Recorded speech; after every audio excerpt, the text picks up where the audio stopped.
Bulawayo Chiefs' recovery from a horrific car crash appears to be right on track after they collected maximum points away to stubborn and Ndlovu Nyathela Saturday the 9th of July. Both sides had great opportunities for an early lead, and Ndlovu Nyathela could have been one up shortly after kickoff when Sijabuliso Smango bustled his way past the ball-watching Chiefs centre-backs to flick over an outdrawn keeper, Kelvin Nyoni, only to see his header cleared off the line by Gilbert Tapera. Collins Chuma's follow-up effort was directionless. Chiefs came even closer with their response, a cracker from within the box that rattled the crossbar, with goalkeeper Bhekivuyo Dlamini beaten. The Elephants, as Ndlovu Nyathela are also known, appeared more comfortable in the first half than their opponents on a difficult pitch that the hosts are obviously familiar with. The heavy winds would not make it any better, but the Chiefs will take advantage of it, as in the opening half it blew in their favour.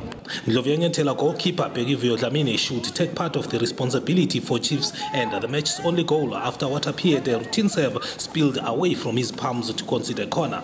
Straight from the corner kick spot with a little assistance from the winds, Moses Majiga swung in a wicked kick that nestled at the far post of the nets.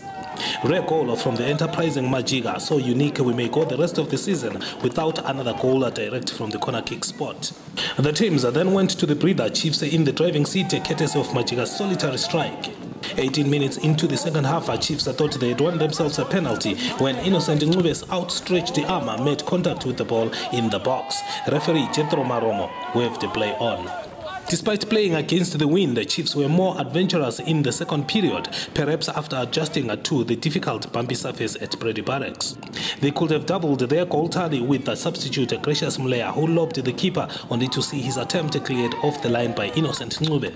Chakanyuka Kundishora would summon Bhekivuyo into a desperate save as the Chiefs sought to kill off the match as a contest. At their best, the Chiefs began to dominate, and Pride Zireni, who had a 6-month stint at Premier League New Boys Bulawayo City, would find Farai Matare with some delightful switch of play. Matare's shot was easily collected by Bhekivuyo. So Chiefs emerged unscathed then at the Barracks against the Soldiers in a fixture where the pitch always plays a big role in proceedings. On this venue, only the brave as Soldiers are ready to throw themselves into those tackles, and when they do, you never come out clean.